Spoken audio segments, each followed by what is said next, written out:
Oops, where am I? I'm in the wrong place. Yeah. So we did this complementation construction, right? So to give you an example, what automaton did we consider? Here we had an automaton which recognized all strings where AAA occurred as a subword. You know, like this. Somewhere within the string, there was AAA, right? And that was this automaton. If you wanted to define complement of this automaton, we would take the same automaton graph, but all the non-final states we would make into final states, and this would become non-final states, and then the transitions would remain the same. So if this was my automaton M1, then I will construct M2 by swapping its final and non-final states, right? So the transitions don't change, the set of states don't change, the initial state doesn't change, only final state becomes non-final and non-final becomes final. And you can convince yourself that this will recognize all the strings in which AAA does not occur, you know, as a subword. So try to convince yourself that this recognizes the automaton in black recognizes all those words over AB where A occurs as a substring somewhere, because you stay in S0. Once you get A, you move to S3, right? So, and if you just swap final and non-final states, you know, that is called final states as non-final and non-final as final, you will get the complement automaton. Why is that the case? On a given word, this automaton has exactly one run. That run will end up in some last state. It will end up in the last state provided A occurs as a substring. Now, if you call that last state as final, then you will accept words with A. If you call it as non-final, you will accept all the words in which A don't occur. So the logic is very simple. And this is how we complement automata. So is the idea of complementation clear? Any question there? And here is the formal proof that this M2 that we constructed actually recognizes the complement of the language of M1. Okay, it's a simple 4-line proof. So I hope some of you have gone through these slides and are clear. What we are going to do is we are going to do one more construction, a kind of product construction. Okay. And thought would be an example like this. So let me do an example, you know, and that will make it clear. So page.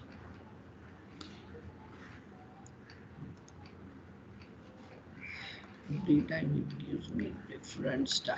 Okay, so the language I want is set of all strings over belonging to AB star, that is string over alphabet AB, such that the count of A in X is even and the count of B in X is odd, right? So what are some typical strings in this language? Will epsilon be in the language? Well, count of A is 0. Count of B is also 0, which is not odd. So this string cannot be there. You know, string ABB will be in the language? No, because count of A is odd. B is even, right? So what about AAB? That will be in the language, right? So yes. I hope the idea of what string is to be in the language is clear. Now here we have two conditions, right? We can define this equivalently as the following language. All strings belonging to, so alphabet is AB, and I will not keep writing it again and again because it's clear what the alphabet is, such that the count of A in X is even. And I define the set of all strings where we don't bother how many B's are there, but we only count number of A's, and that should be even. And we intersect it with another language X such that the count of B in X is odd, right? So we have these two different languages, one on the top of this line and one on this line. This will have all the strings where the number of A's is even, but number of B's can be odd. Here the number of B's is odd, number of A's can be arbitrary. And then you take their intersection and you get exactly this language. So that's simple, right? Now what we do is we will build an automaton for the first language. We'll build an automaton for the second language. So I'm going to build those automata. Okay. So what are those automata going to be like? How do I build an automaton over alphabet AB where number of A is even? Well, what I will do is I will call this S0, that is number of A's modulo 2 is 0 and number of A's modulo A is even. This will be my initial state because epsilon, string epsilon will have 0 A's, right? And every time I get a B, I don't care, I will remain there. B does not affect the status. If I get an A, then from even number of A's, I go to odd number of A's. And if I get another A, from odd number of A's, I go to even. And here also, if I get a B, I don't care, right? And then I want my overall number of A's to be even. So I get this automaton. So no surprises here. Do you agree that this is an automaton which recognizes strings over AB where the number of A's is even, number of B's can be arbitrary. They can occur anywhere. Agreed? Yes. Okay, yes. Here I'm going to draw another automaton, T0, where the number of B's should be odd, right? So this will of course be my initial state. Then every time if the number of B's was even, and if I get a B, I go to number of B's which is odd. And if number of B was odd and I get another B, I go there. And occurrence of an A does not affect the status, right? So the right hand side automaton, T0 and T1, now what should be the final state? T1. T1, right? Because that is where we have odd number of B's, right? And then what we want to do is we want to have a kind of, automaton which will satisfy both these conditions. And that we can do by running these two automata in parallel. Okay, so we can run them in lockstep. So what happens? What we can do is, suppose we are trying to consider a string. I have here something wrong. Consider a string, let's say AAB, right, which is here. And we want to check whether it belongs to the intersection of these two languages. We run both automaton A1 and automaton M1 and automaton M2. This is M1 and this is M2 in parallel. Do one step of both of them simultaneously. So the first, let's take a run of the joint working of these two automaton. So the first automaton was in state S0, right? And then we get word A and we will move to S1, right? At the same time, in parallel, we had the second automaton was in state T0, and on the occurrence of the same A, you will move to state T1, right? And then another A occurs. T0, T0, you are absolutely right. I'm glad. So class, so far it's clear that from this global state S0 T0, you move to this global state S1 T0, right, on occurrence of an A, because we are running two automata in lockstep, in parallel, right? The same A was fed to both the machines and they both did a joint transition, because that's how we want both the automata to run, and we want both of them to accept the whole world. That is what we want. So is this idea of this clear? Running these two in parallel? Yes. Yeah. Next we have a next A which is occurring, right? So S1 will go to S0 and T0 will on an A will go to T0 itself. It's not going to change. And then what happens when a B occurs? What is going to be the configuration, which I will write here? What configuration will S0 on a B will remain in S0 and T0 on a B will move to T1, right? So at the end of word A, I will be in the state S0 T1. Do you agree? By running these two automata in parallel? Yes.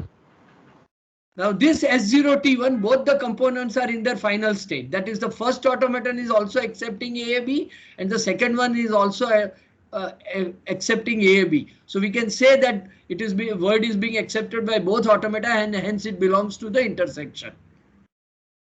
So you can see by running these two automata in parallel, we can recognize their intersection. The idea is simple, right? Yes. Okay. Formally, what we do is, of course, we don't have this parallel and both running in parallel. So what we'll do is we'll build an automaton where its set of states will be tuple of states, you know, one drawn from this and there. So we'll have a state like S0, T0 to begin with. This is the global configuration where the first automaton is in S0 and the second is in T0, right? And then given this tuple state on a single letter A, the automaton will move to which tuple state? S1 T0. S1 T0. Right? So these tuples will be the states of my new automaton. Although we internally say it's a tuple, actually it's just the name of the state. So we have a state called S0 T0, another state whose name is S1 T0, but it's just a state. We'll have an automaton which runs on these tuple states. Okay? Agreed? So how will that automaton look like? Let me draw it on another page. So for that I want to cut out this two.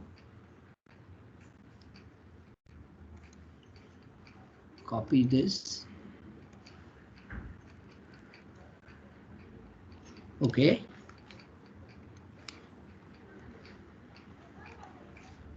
Okay. So we have this automaton, right? Agreed? What we do is we'll build a tuple automaton, and the tuple automaton will look like this. The formal definition is given here. Oh, oops, not here. The formal definition is given here. So given two automata Q1 and Q2, we are going to build a third automaton Q3, right? M3. Given M1 and M2, we are going to build a new automaton M3, which will actually recognize the intersection of all the three automata run on the same alphabet sigma. And it will recognize the intersection by doing what is called the product construction.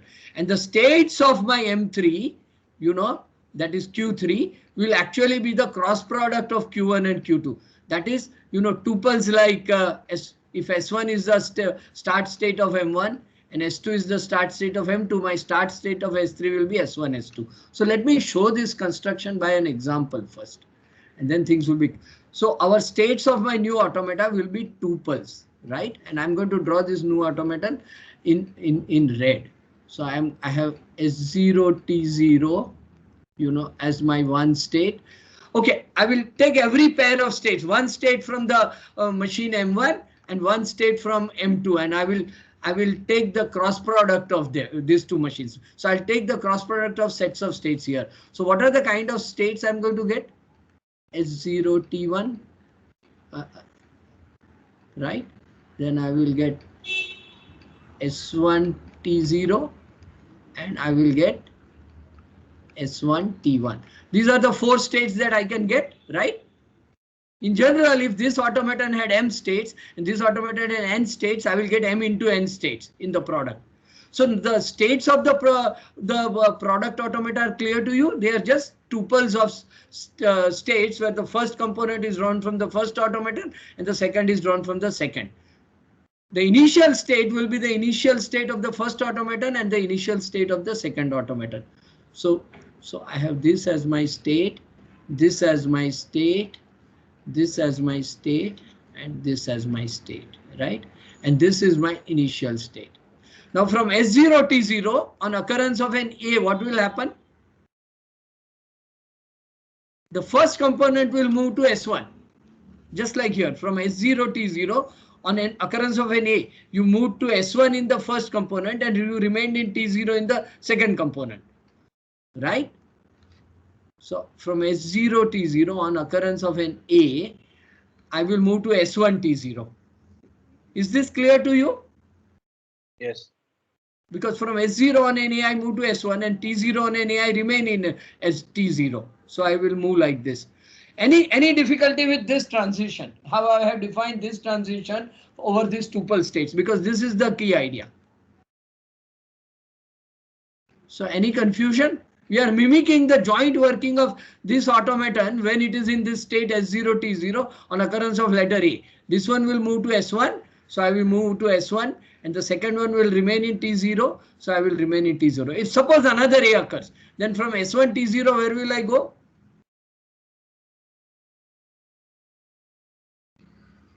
From S1 T0, where do I go? Well, S0 S1 on an A will move to S0. S0 Right? T0 we will move to S0 T0. Absolutely. Done. Very good. Right? On the other hand, from this state, if a B occurred, then what would I do? I S0 would put to S0 T1. Right? Because from S0 on a B I remain in S0 and from T0 on a B I move to T1. So I'll go to S0 T1. Right? Is the idea of how the transitions are being made getting clear? Similarly, from S0 T1, what will happen? So you are in S0 T1 and a B occurs. That is, you are in this state and a B occurs. So what will happen? We have to see what happens in the first automaton on S0 on a B. You are on S0 and a B, you will remain in S0, right? And what happens in the second automaton where you are in T1? T1 and a B occurs, you move to T0. So the next state will be S0 T0, right? So on a B, you will move to S0 T0. Similarly, on occurrence of an A, you will move here, and on another A you will move here, and on a B you will move here, and on an A you will move here.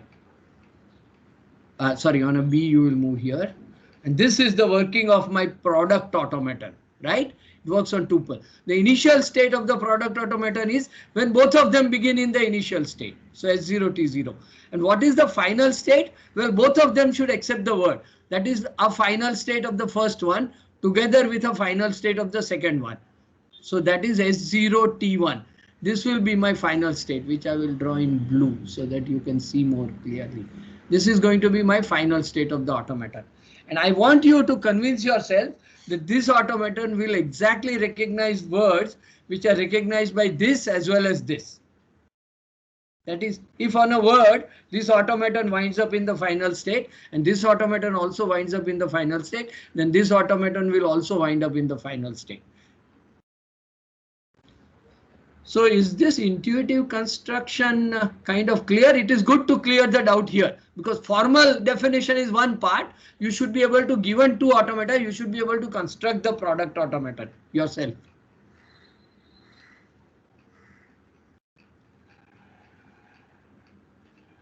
Right? So this is the product automaton, M1 parallel M2. I don't know if there are any questions on the chat.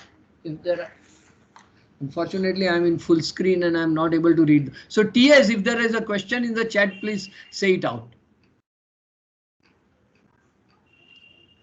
Okay, if there are no questions, then I assume that the product construction is clear to you. Now we will give a formal definition of this product automaton and a proof that it will recognize the intersection of the languages. So basically, you are given these two automata. One recognizes its even and an odd, and we constructed their product which recognizes its intersection. Okay. In general, you are given one automaton M1. Okay. So you are given an automaton M1 and you are given another automaton M2. Both work on the same alphabet sigma. We will define this product construction only for the case where the alphabets are the same. Okay. The first automaton has set of states Q1. Its start state is S1 and its set of final states is F1 and its transition function is called delta 1. Similarly, for the second one, its set of states is Q2. Its start state is S2 and its set of final states is F2, right? So in our case, what were these tuples? The set of states of the first automaton M1 was S0, S1. Right? Its initial state was S0 and its set of final states was just the set containing S0. Similarly, for the second one, the set of states was T0, T1 and its start state was T0 and its set of final states was the set containing T1. Right? So, but there could be more complicated cases, you know. Okay, so we have got these two automata. Then we construct a product automaton M3 whose set of states is Q3. And Q3 is actually given as cross product of Q1 and Q2. That is going to consist of all tuples. By the way, is the idea of cross product clear to you? Suppose you are given state S0, S1. You take cross product of that with T0, T1, T2. How many states will you get here? 6. Six, right? What will be the? It will consist of tuples like S0, T0, then S0, S0 T1, S0, T2, right? Similarly, S1, T0, S0, T2, then I will have S1, T0. So I'll have all possible combinations of tuples, right? And that is called the cross product. So I think you know what is this cross product. Of course, I'm sorry if I'm going very slow, but I think it's good to revise these things, right? So we get these tuples of states as the states of my new automaton. The start state is the tuple consisting of the start state of the first automaton and start state of the second automaton. When we do this parallel execution of two automata, we want both of them to begin in their start state. So that we want to begin in this tuple S1, S2. What is the set of final states? It's the cross product of F1 cross product F2. That is, you want to end in a final state of the first automaton together with a final state of the second automaton. Agreed? So far, these things are clear to you? Yes. Okay. And what is the transition function? Delta 3 from Q3 on a sigma goes to Q3 is given by, suppose you have a tuple PQ where P comes from the first automaton and Q comes from the second automaton. What will this product automaton move to? Which tuple will it move to on letter A? Well, you first find out in the first automaton from P on an A, where do you move? That is given by this delta 1 PA, right? And the second component from Q, you know, because this is the second component, and on A will move to delta 2 QA. And this is the tuple that I will get in the product automaton on occurrence of A. So this is exactly what we, this is exactly what we drew here. From S0 T0 on A, you move to S1 T0. And why is it? By using this rule. This rule is the formal statement of how we calculated that move. Okay. So is the definition of this delta 3 clear to you? I hope it is. Yes. Okay. So once we have this new automaton M3 with transition function delta 3, its extended transition function, we just use the standard definition, right? So delta 3 hat from a product state PQ on epsilon will keep you in the product PQ, right? Because starting from tuple PQ on epsilon, you will stay in PQ. That's the definition of delta hat, right? And from PQ on a string XA, where will you go to? Well, first you will run delta hat of PQ on string X. This will take you to some tuple, and on that tuple you apply this delta 3. Oh, sorry, this should be delta 3. Delta 3 on A, and that will give you the product which we give. So this is the standard definition of extended transition function now applied to this automaton M3. Agreed? So is this definition, I mean, this is just forced on you. Once you have defined delta hat, as in the previous case, this is the delta 3 hat you will get for this product automaton. Okay.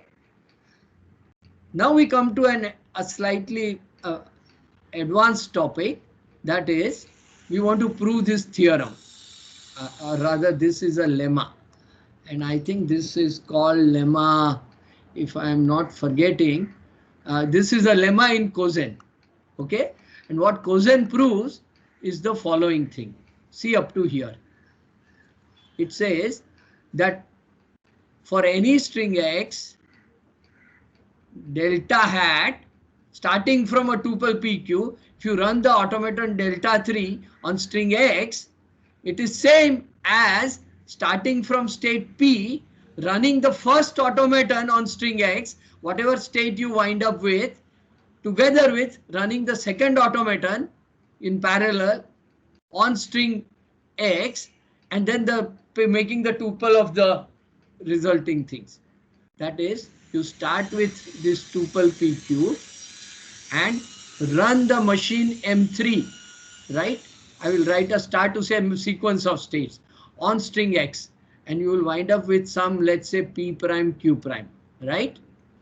This is same as starting with P and running the machine M1 on string x, and you will wind up with the state P prime, and simultaneously from Q running M2 on X, and you will wind up with the state Q prime, and then taking tuple of P prime and Q prime.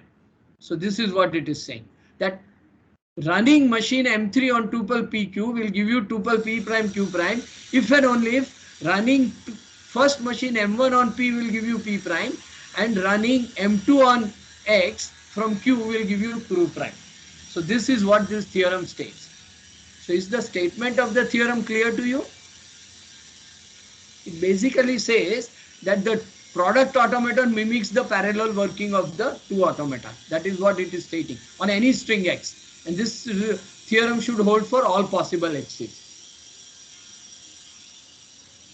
Okay? And that theorem is this lemma is proved by induction on structural induction on x. He's calling it induction on length of x, but you can also call it structural induction on x. Induction on x. Now what does it mean to say you have to prove it by structural induction on x? You have to prove it on the epsilon string, and then you have to prove it inductively on a string xa, assuming it's true for x. So the basis step is you prove it for x equal to epsilon. So what is the left hand side of this equality? Delta hat PQ on epsilon. Now we know from definition of delta hat PQ on epsilon is what? Same as PQ, right? That was here. Sorry, where did we have it? Here. Delta hat of PQ on epsilon will give you PQ, right? So you get PQ. But if you take delta hat of P on epsilon, it will give you P, and delta 2 hat on Q from Q on epsilon, it will give you Q itself. So this equality also holds, and so you got LHS equal to RHS, and the theorem is true for when x is epsilon. Okay. Next, we will assume that the theorem holds for x, and now we will prove it for xa. That is, we assume that it holds for any x, and we will prove it that it holds for xa. And that proof is given by this simple 4-step calculation. You start with the left hand side, so you get delta hat PQ on xa, right? That is what you want to prove. Is equal to this right hand side. So this is equal to, by definition of delta hat, remember the definition of delta hat for tuple is given like this. So by this definition, you will apply this definition, and you will get this. This is by the definition of delta hat. So we have made this first step, right? This is by definition of delta hat, delta 3 hat. That is, you apply delta on string x, delta hat on string x, and then you apply delta 3 on the last letter a. Okay. Now this term, we can replace by this tuple by induction hypothesis. That is, we assume that the induction hypothesis holds for this underlying string x. So we can replace this red by this blue by induction hypothesis, because we can apply this equality for the smaller string x. We are trying to prove it for larger string xa. So this is true by induction hypothesis. This is the step where we did. Now, we expand this blue right? Like this. So this is from the definition of delta 3. What is delta 3 applied to this tuple on letter A? It is same as this one tuple with this one. Okay, this is from the definition of delta 3. So I think rather than saying out this proof, it would be best if you read it and maybe you read it offline. It's not a very difficult proof, and the justification of each step is given here, and then you get the RHS. So I will not do this proof in more detail. I will leave it to you to read. You know, this is your first homework. Read this proof, understand it, and convince yourself that it works. Okay. So shall I leave it at that? Now once this lemma is given, that is delta 3 starting from any tuple state on X is same as first starting the first automaton from P on X, finding the result, second automaton from Q on X, and then taking tuple of the end states, right? Given that, we can prove that the language of M3 is exactly the intersection of this. And how do we prove that? For any string X in sigma star, X belongs to M3 if and only if. This symbol means if and only if. If and only if. Okay. X belongs to LM if and only if delta 3 hat of S3X belongs to F3. This is the definition of when a string belongs to a DFA in terms of extended transition function, right? If and only if from the what is the start state S3? It is the tuple S1, S2, right? And what is the F3? It is F1, F2, F1 cross F2. So this is just definition of S3 and F2. Now this, by the lemma 4.1, which we proved here, this lemma, this can be replaced by this. This can be replaced by this. This delta 3 on tuple S1, S2 is same as running delta 1 on that same X and delta 2 on the same X and taking the tuple, right?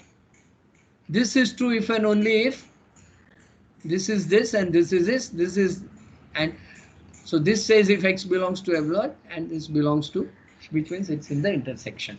So you can read the simple derivation. Now the advantage of running if and only if proof is you can read it forward or you can read it backward. So if X belongs to M3, then X will belong to the intersection, and if X belongs to intersection, it will belong to language of M3. The proof, this equivalence is whole because they are both if and only if, they run in both directions. So this is a simple proof that our product construction actually gives the intersection. And these proofs are the part of the advanced part of the course, but I'm sure you know most of you will get it easily. There's difficulty asked on this, but even if you don't get the proof part, you know, making the product by yourself is important. You should be able to construct this product automata. Okay. So with that we will finish. So what have we done so far? Do I have any other? No, I don't have any other slide. So I will add here. So given an automaton M1, we can construct an automaton which will recognize the complement of the language. We can construct M2 such that language of M2 is equal to complement of language of M1, right? We saw this complementation construct. So in other words, we can say that a regular language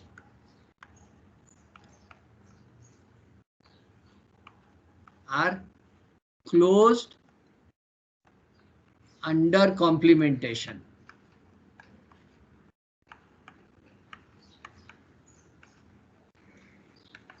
What do we mean by that? Given a regular language, there will be a DFA for it because that is the definition of a regular language. Regular language is one which is recognized by DFA. It will have a DFA, let's say M1. Then we can construct M2, which is its complement. And because we have constructed an automaton for this complement language, that is also regular. So for every regular language, its complement is also a regular language. That is, the set of regular languages includes their complements. That is why regular languages are closed under complementation.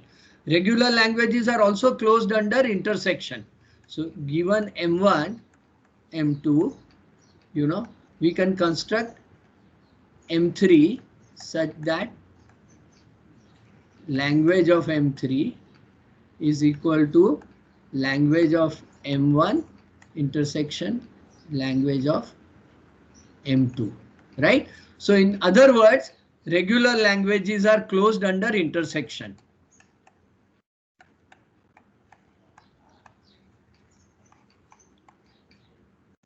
Closed under intersection. That is, given any two regular languages over some alphabet sigma, their intersection will also be a regular language. This is what it proves. So is the statement clear? Now I want to claim that regular languages are also, so these are two statements. I also want to claim that regular languages are closed under unions.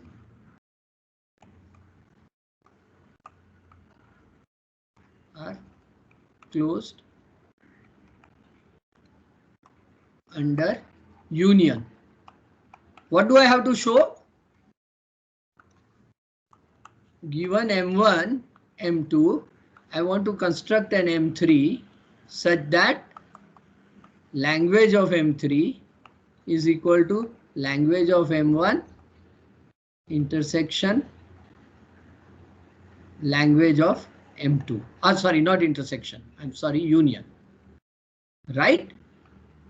Now, given the ability to complement and take intersection, I can actually apply De Morgan law. So if I want to calculate, let's say, union of two languages, A union B, I can define this as complement of A intersection complement of B. Do you agree this is the De Morgan law? How many of you don't remember this law? This is about unions and intersections. Okay? That is, a string belongs to A union B if and only if, you take the intersection of strings which don't belong to A, which don't belong to B. So they are both in both, they are not in both A and B, and then you take the complement of this. So simple Venn diagram reasoning will give you this. Okay? And now we can use this method to construct this automaton M3. What we do is we take the automaton for A and take its complement. So we take this M1 automaton and complement it, right? So how do we, let me add a page, new page after. So what do we have? We have got M1 and M2, and we want to construct M3 such that LM3 equal to LM1 union LM2. And what we want to do is we want to apply the De Morgan law. That is, A union B is equal to complement of A intersection complement of B. And why are we doing all this? Because we already know how to do complement in automata, and we also know how to do intersection. So what I will do is I will denote the complement machine which does complement of M1 as M1 bar. So what I'll do is I'll first construct M1 bar. I will construct M2 bar. So this is the complement automaton of M1 by switching the final states of M1 with non-final states. Similarly, I'll take the complement of M2, and given these two automata, I will take their product. So this will recognize the intersection of these two languages, and this whole thing I will complement once again, right? And this automaton will give me the automaton for the union of these two languages. So by using this component automata, I can construct union. So regular languages are also closed under union. Okay, so this is sometimes called closure of regular languages under union, intersection and complement. There are many other operations on regular languages we will see under which they are closed. So they have very good properties. Okay. And with that, I would like to close the study of DFAs. Okay, that is all that we want to study about DFAs. So if there are any questions about DFAs, this is the time to ask me.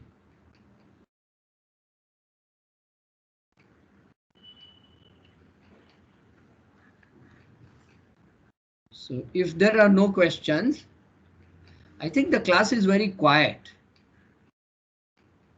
Hello, sir. Okay, in last slide, Yes. you This write one? Is this yes, a slide? Yes. Yes. Mm-hmm. Can you explain me this? L of M2 is equal to negative of L M1. First line. This one. Yes, See, I can't what we did was, it is this one. It is taken from this. Yes, this one. What we did was, we are given a machine M1, right? Which consists of some set of, its definition is this. So we are given this machine M1, which I will overline here, right? What we have done is, we have constructed another M2 from it. So we have done some surgery on M1 and produce another machine M2, right? How did we get M2? We switch the final states with non-final states. That is, we define, I'm sorry, I am in the wrong, I apologize, completely wrong slide. Where is the complement automation? Yeah, here.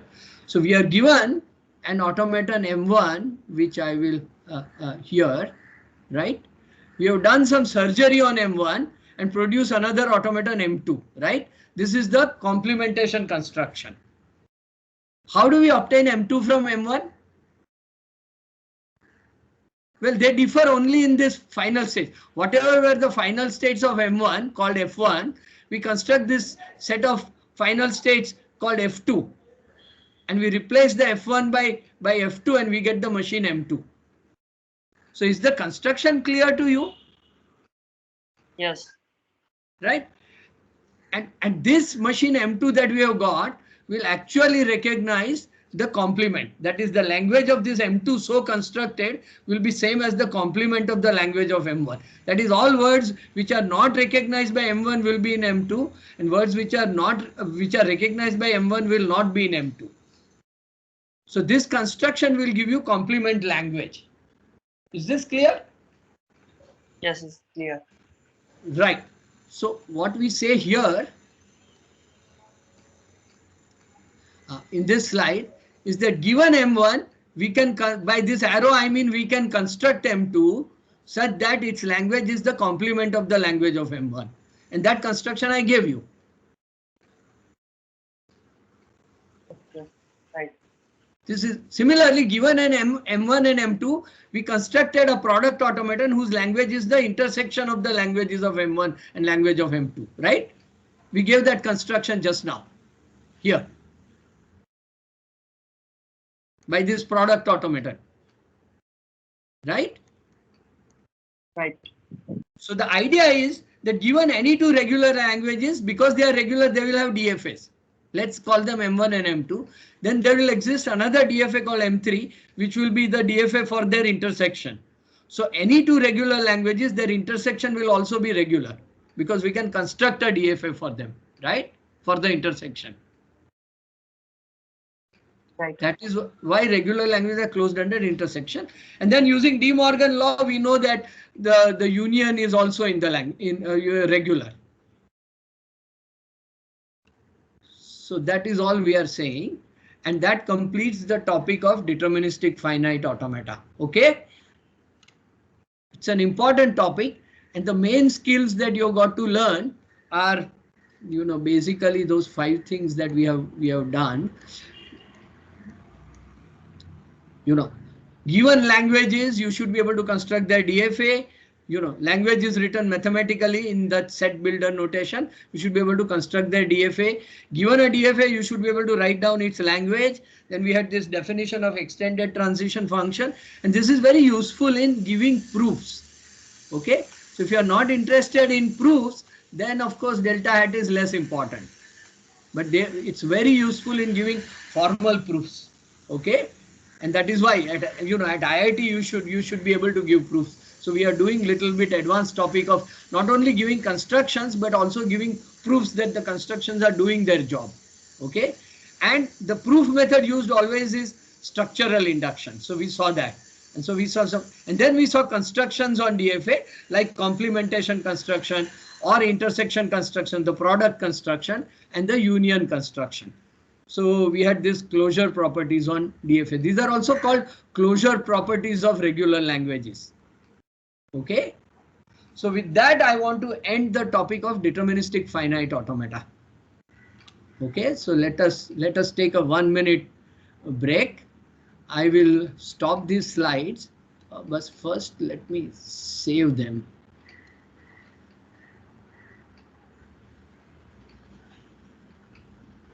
Okay, I have saved this. I will exit this. So let me just check the chat to see if there are any questions. Okay, those have been answered. Okay, so now I am going to look at a truly remarkable idea, a great idea in computer science called non-determinism. And this idea of non-determinism was introduced by two very famous computer scientists, Michael Rabin and Dana Scott. And so let me show you the web page of Michael Rabin. Are you able to see this page, students? Yes. Okay, so there was this scientist called Michael Rabin. I have taken his page. Similarly, there is a page in for Dana Scott also. But he introduced a statement. Scott and Rabin and Scott introduced the idea of something called non-determinism. That is, they augmented the ability of computers to make guesses and good guesses. So you can actually write programs where you will magically make guesses. So let me motivate that by an example. Suppose you want to solve the following equation. So somewhere I've written down that equation. So the equation is x cubed plus 6x square plus 11x is equal to minus 6. And you want a solution for this, right? Using a computer algorithm. What you can do is, in one way, you remember, I mean, you may be able to use smart methods like factorization and come up with it, but you want a guaranteed method to solve this equation or to claim that one doesn't exist. What you can do is the following, you can systematically search for all integers, x. So search systematically for x, and for each x which is searched, so you start with 0 and check if the equation holds. If not, then try 1. If that does not hold, try -1, then try 2, then try -2, and keep going like this. And when you find the answer, you would have found the solution. And if this search never terminates, well, there is no solution here, right? But you can have a smarter method. And this is not a method, a smarter construct, called non-determinism. So, there are many choices of x here, right? What are these choices? Integers, right? From every integer is a possible choice for x. What we can do is, let's assume that there is a statement which guesses x, right? So first, our new algorithm, non-deterministic algorithm. Let me write it in red.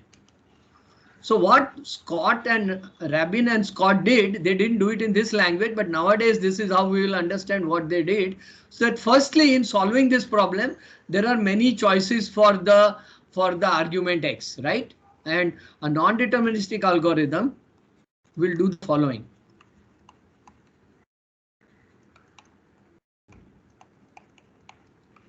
algorithm will do what? First it will guess x, right? So to guess some value of x, you know, something like -2, you know, or minus -4 or -2, right?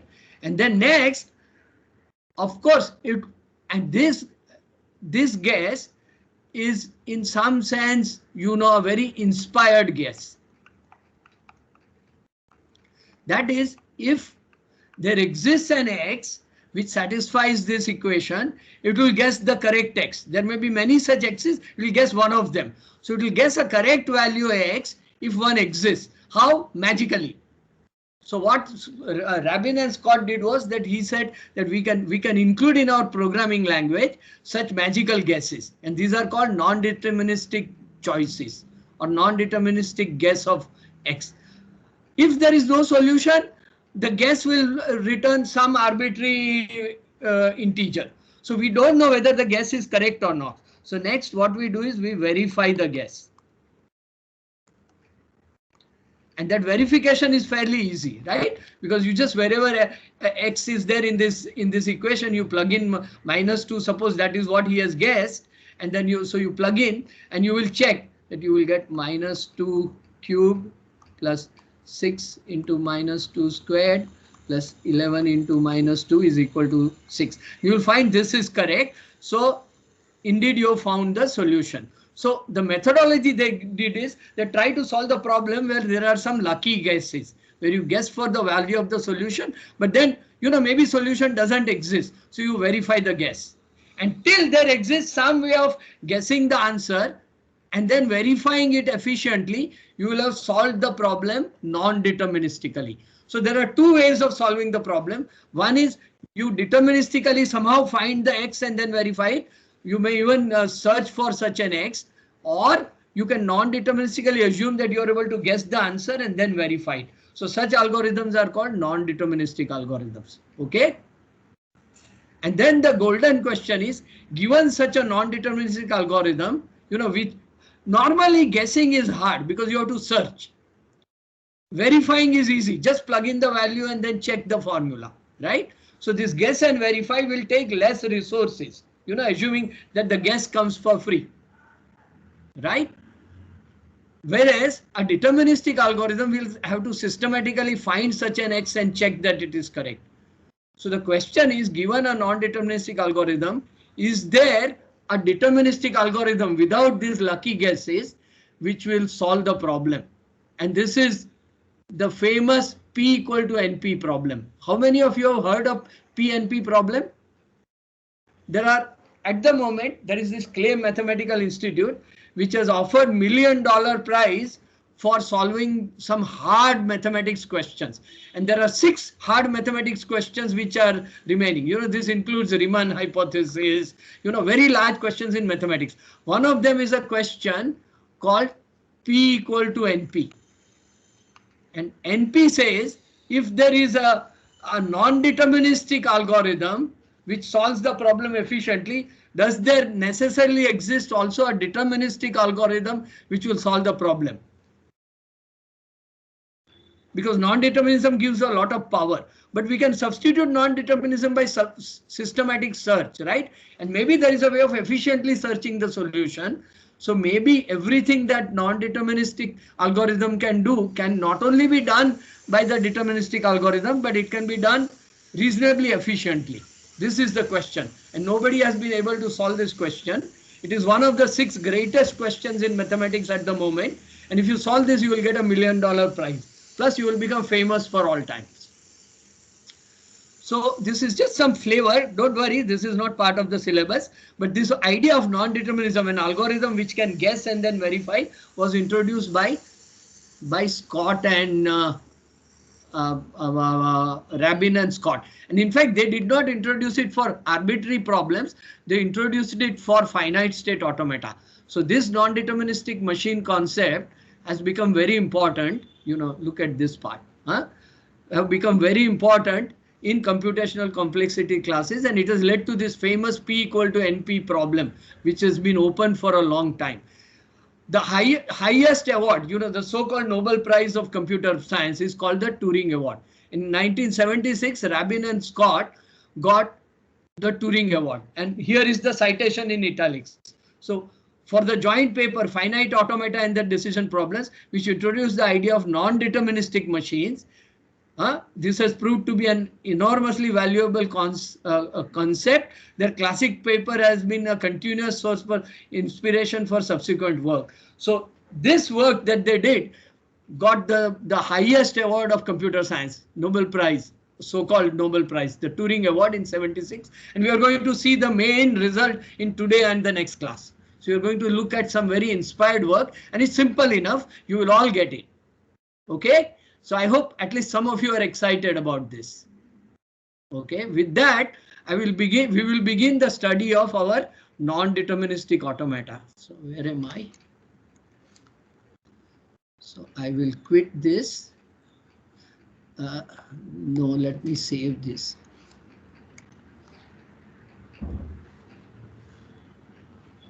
Okay, so that you get that also, and then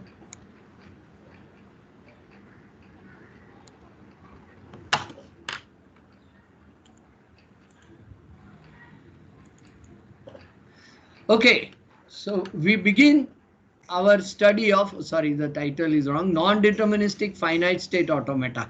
Okay, and we will study what is this concept of non-determinism in automata. Okay, then we will formally look at the syntax and semantics of non-deterministic finite automata, are also called NFA, just as deterministic finite automata are called DFA, right? So we will study what is the actual definition of NFA and give some examples. And then we will study something called extended transition function for non-deterministic automata, just as we had extended transition function for deterministic automata. And then we will study the major result of Scott and Rabin, the so-called determinization construction, right? And this material is given in lectures 5 and 6 of the Cozen book. Okay, so let's begin. Sometimes, so far we have seen deterministic automata. So what did we have? For example, go back to the light bulb saying it's in a light bulb with a toggle switch is in two states, off and on. And it begins with light being off. There's one toggle switch, and if from off state, if you press it, you go to on state. This is a deterministic move. Given the current state and the current event, you will go to the next state, which is determined by these two things, right? So delta of off on press will take you to exactly one state, which is on, right? Agreed? And from on, you will go to off on press. So this was a deterministic machine. There was only one outcome on an event from a given state. But suppose we have a faulty switch which occasionally fails to do its job. So from off, if you do a press, it can also possibly remain in off. So from off on a press, there are now two choices or two possibilities, and there is some uncertainty in which state it will go to. There are multiple possibilities on where you wind up. So, you can have a non-deterministic transition function, which I will denote by capital delta, which from off on a press can go to which all states? Can somebody tell me? It can either go to on or it can go to off. So there are multiple possibilities, right? So these are automata where, a transition function from a given state and a letter returns to your set of states, not just a single state. These are all the possible states in which you may wind up. And you say that you can wind up in any one of them non-deterministically. So this is a non-deterministic automaton. Is the idea clear? Any confusion here? Similarly, the switch may also fail while in the on state. So, you can also have such a thing, right? So you can have this kind of non-deterministic automata. So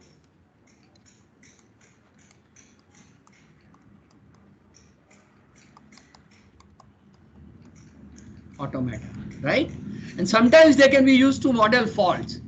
Sometimes what happens is, the automaton circuit is very complicated. It depends on 20 other factors, whether the press occurs or not, the physics of, the friction in the switch and the contact, how much carbonized they have become, if you model all of the physics, at least in Newton's view, the world is determined, and if you consider all possible factors, your state will contain not only whether it's off or on, but also, how eroded are the terminals of the switch, and, how is the rocker mechanism working properly. So if you model the whole system, physical system, maybe the system is deterministic, but you ignore all those details and you will wind up with this non-deterministic automaton, right?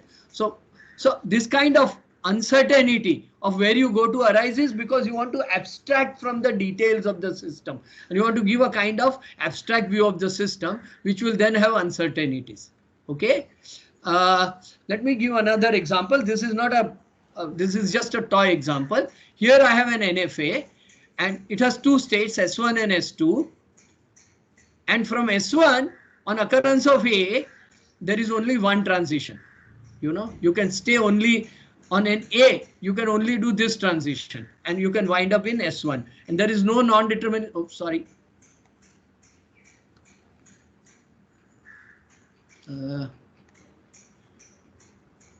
Okay, so the behavior of this automaton from state S1 on letter A is determined. You can go only to S1. But if a B occurs, like our press switch, you can either stay in S1 or you can move in S2 non-deterministically. So there are two possibilities, right? And once you are in S2, A is not supposed to occur. If A occurs while you are in S2, the automaton dies, the run dies, and you can't progress forward. So non-deterministic automata can also get blocked, it cannot move forward on some letters. That is allowed. On the other hand, if a B occurs in S2, you stay in B2. So are the transitions of this automaton very clear to you? Right? Of course, the alphabet is AB. It's clear from the diagram. Now consider a word ABB, right? And let's consider behavior of this automaton on that word. So you start with state S1 and then A occurs. So what can you do? You can take this transition and stay in S1, right? Then a B occurs. So when a B occurs, you have possibility of taking this B transition and stay in S1, or you have the possibility of taking this transition. So there is let me draw these two possibilities in blue. So you can either take this transition or you can take this transition, right? You have a choice. And suppose you choose to take this self loop on S1. So from S1 on a B, you stay in S1. Next B occurs, again you have this choice, and you stay in, you go to S2 this time, right? And then from S2 a B occurs and you wind up in S2. So this is one possible execution. Do you agree that this is one possible execution? But here is another execution. You can start with S1. On first A1 you will stay in S1. Then you on a B you stay in S1. Next B also you stay in S1. Next B also you stay in S1. So you always take this loop for every A and B occurred. And you had this run or execution on the same word ABB, but this time you ended up in state S1. So you see there are two different executions possible on the same word. Okay, so one characteristic of non-deterministic automata is because on the way there are two possibilities of where to move on a letter, you can take different paths and you can wind up with different executions. And on the same word, there can be multiple executions. Okay. Here is one more run, on the word.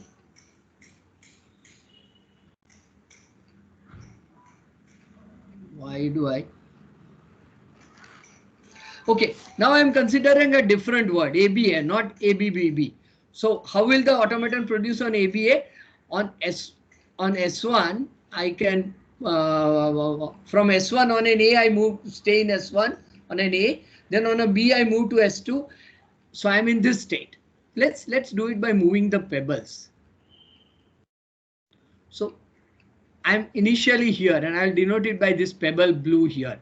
And then an A occurs. So I have only this arrow possible, and I wind up in S1.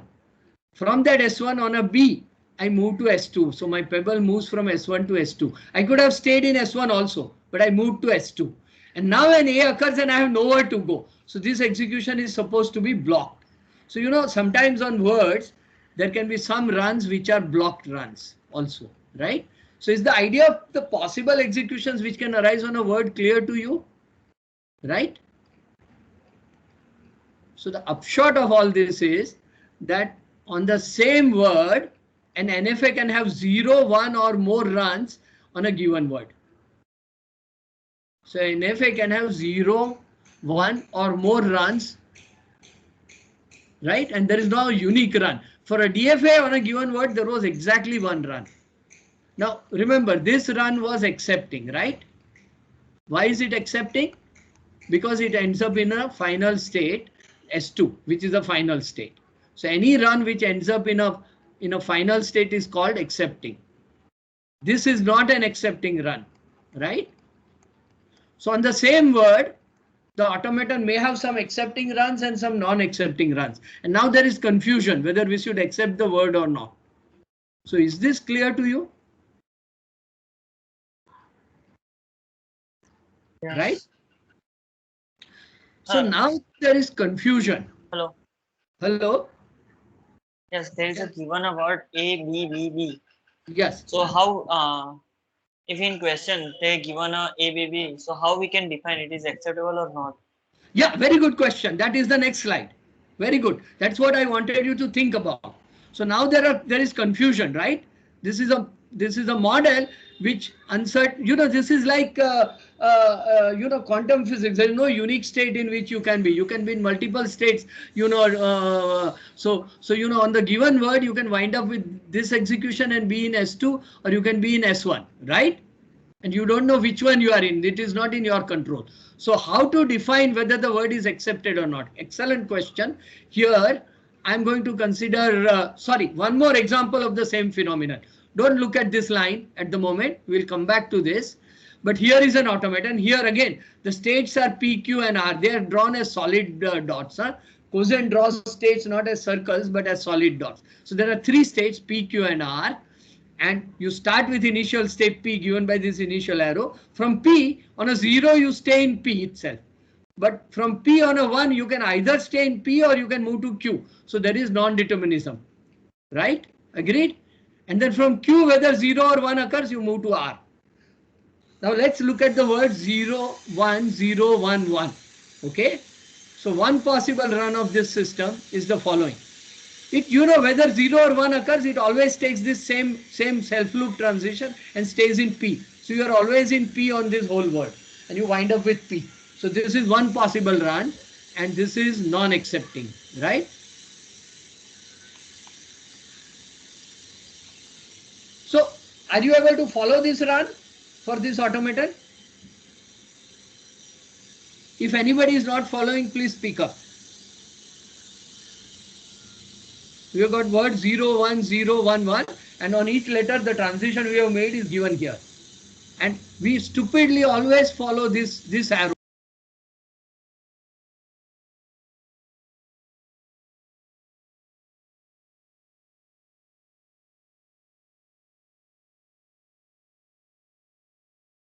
Sir, I mistakenly, You are muted.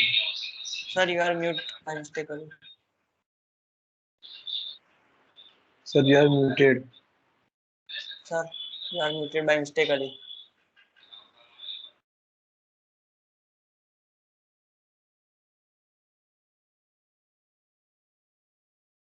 So far was I muted throughout? Hello? No, sir. Now it's okay, right? Thank you. No, like just for the last 1 minute or so, you were muted for the last 1 minute. Yeah. So here is an automaton which has a non-deterministic transition from P on letter 1. Can you see that? Why is it non-deterministic? Because from P on letter 1, what are the possibilities?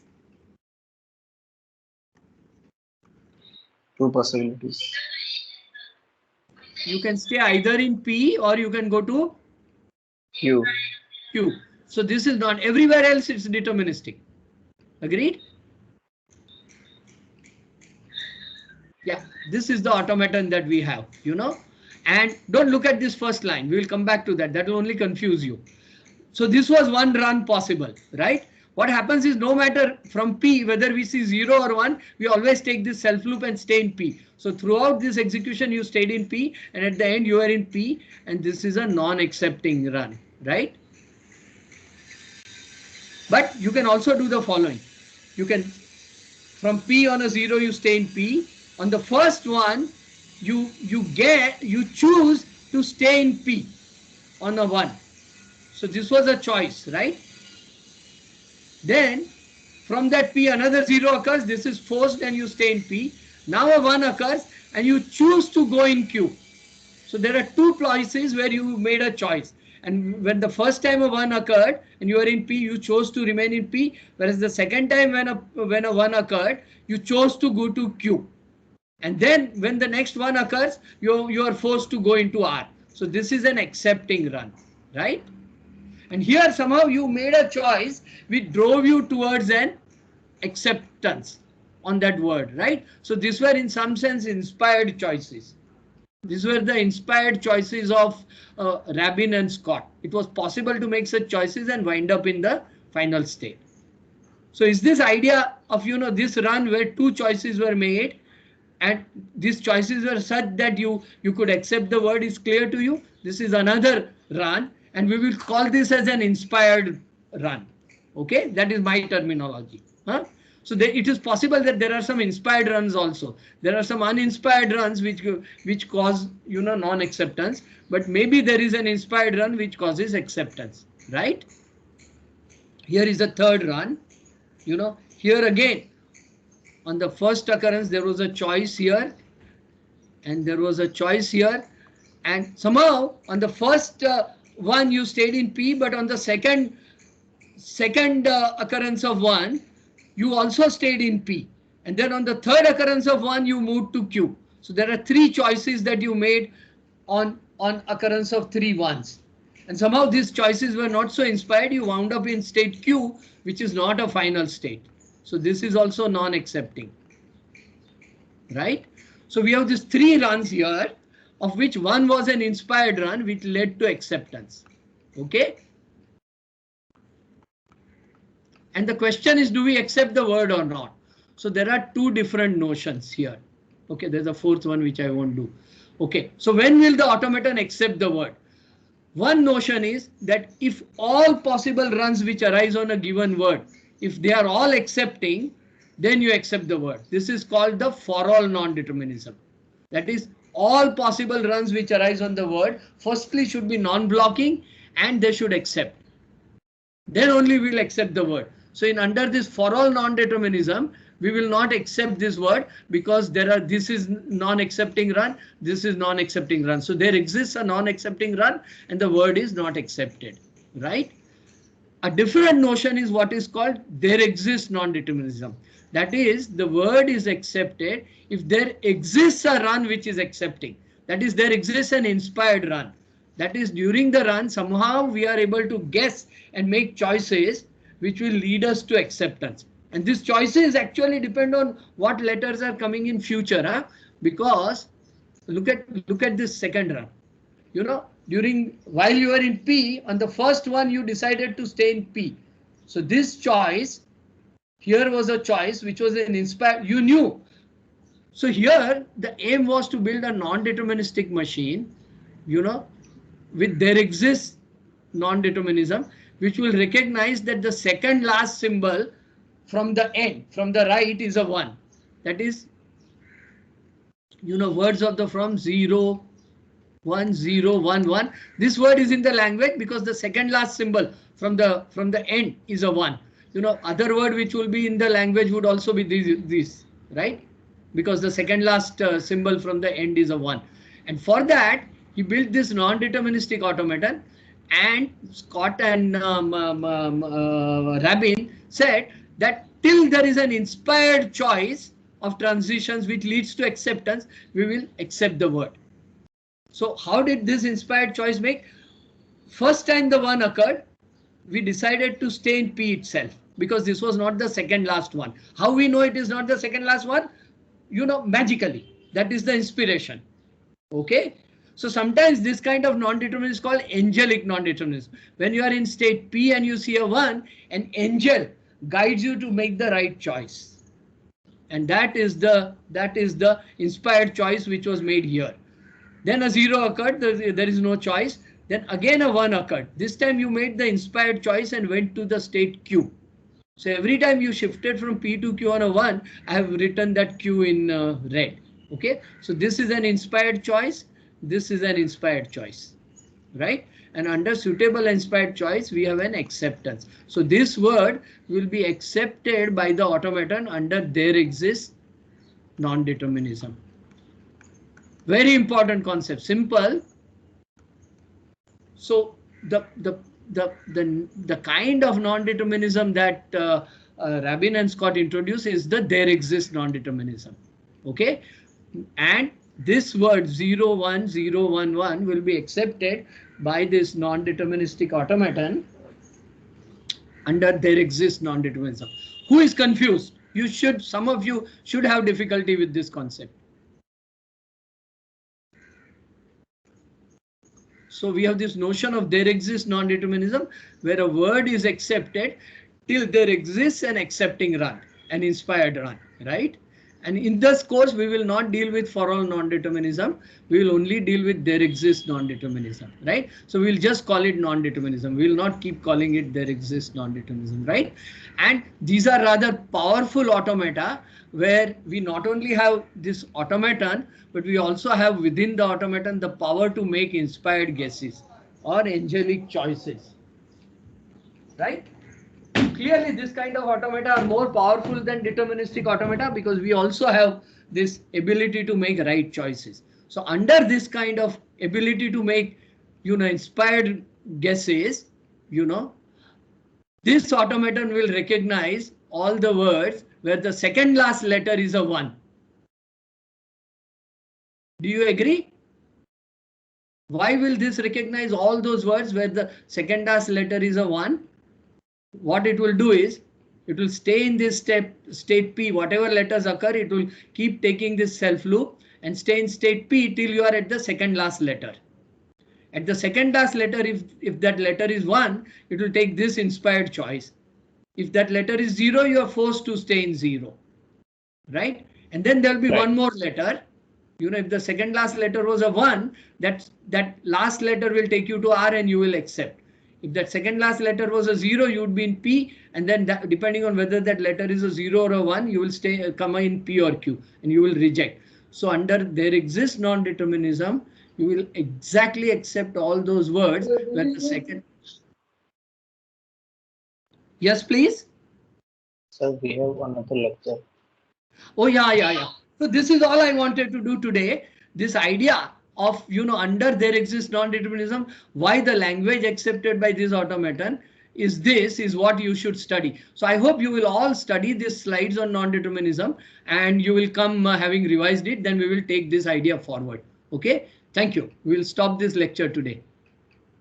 If there is so those who want to leave can go, or if there's a question, if there's a quick question, I can answer. We will continue next time.